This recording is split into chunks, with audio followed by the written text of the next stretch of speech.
Módulo 3, derivadas. Conteúdo, diferencial, aplicações.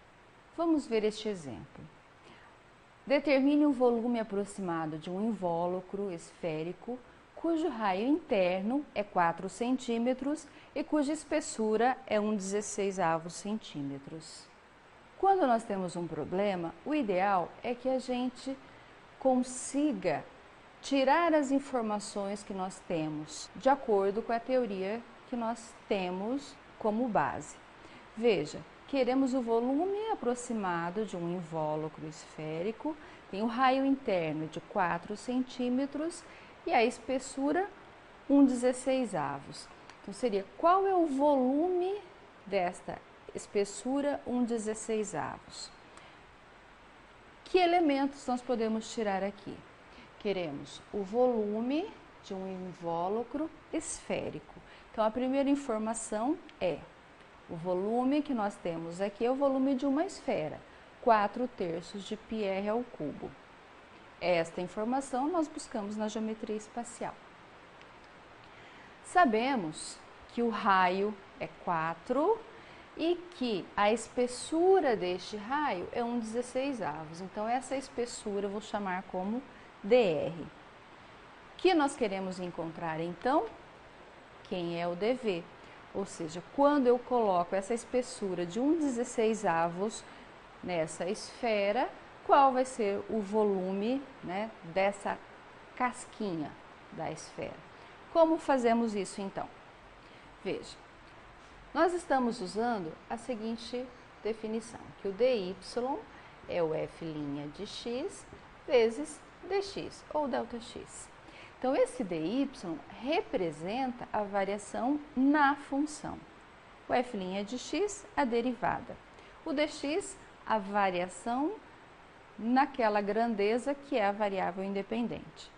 Então, essa fórmula que nós vimos teoricamente, para este caso em especial, nós podemos escrevê-la da seguinte maneira. O dv igual a v' de r vezes o dr. Então, o dv que aparece aqui é a variação na função, o que lá na definição estava como dy.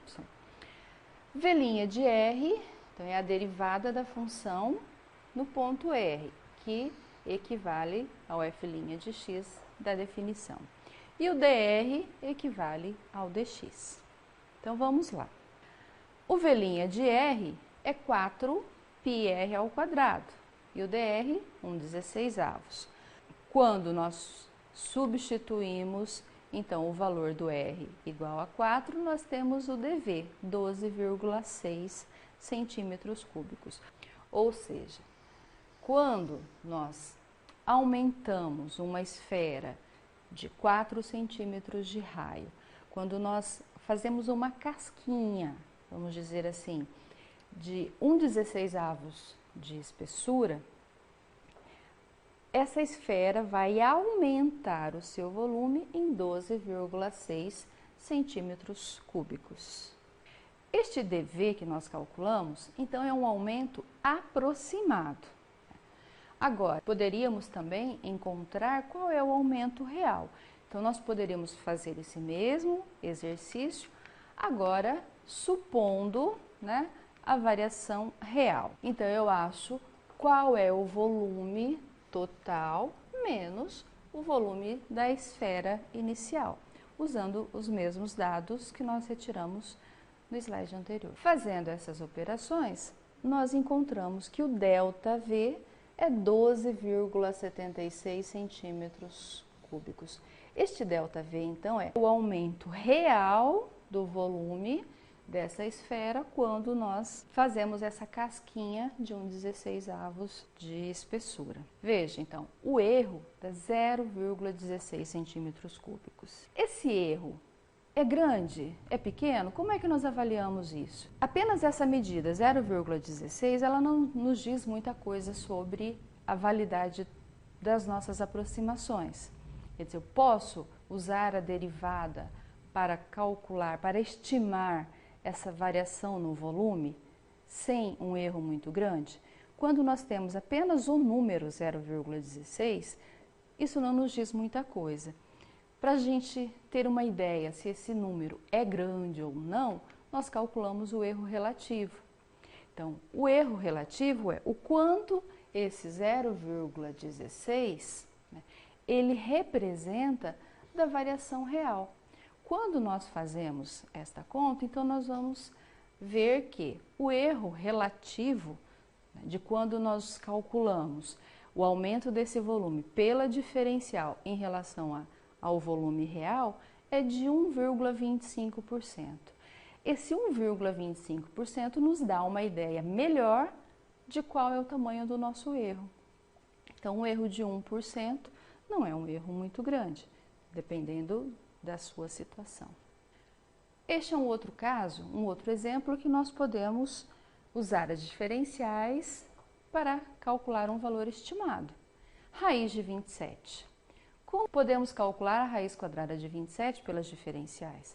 Veja, aparentemente não tem como, né? Nós não temos uma função, temos apenas um número. O que nós fazemos então? A gente sabe que a raiz de 25 é 5. Então, nós podemos pensar numa função, modelar este problema, estimar o valor de raiz de 27 da seguinte forma. Podemos considerar uma função f de x igual a raiz quadrada de x. Podemos considerar o x igual a 25, que é aquele valor próximo de 27 que nós sabemos o valor da raiz quadrada, e o dx é a variação do x, quer dizer, para aquele 25, que eu sei a raiz quadrada, que é 5, para o 27, que é a raiz quadrada do que eu quero calcular, qual é a variação? Então, de 25 para 27, 2. E aí, vou encontrar, então, qual é o aumento da função, esse df. Então, o quanto vai aumentar da raiz de 25 para a gente chegar na raiz de 27. Então, vamos lá. O df é o f' de x dx. A derivada da função, então, a nossa função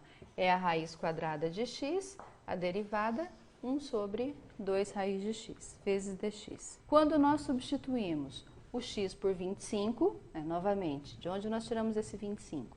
É o valor mais próximo de 27, que nós sabemos o resultado da raiz quadrada. Substituindo, então, nós temos 0,2 como df, que esse df representa, então, o quanto aumentou na raiz de 25 para chegar na raiz de 27. Logo, a raiz de 27 vai ser o 5, então esse 5 é a raiz de 25, mais 0,2, 5,2. Ou seja, usando as diferenciais, nós estimamos a raiz de 27 como sendo 5,2. Se nós usarmos uma calculadora científica, a raiz de 27 é aproximadamente 5,196.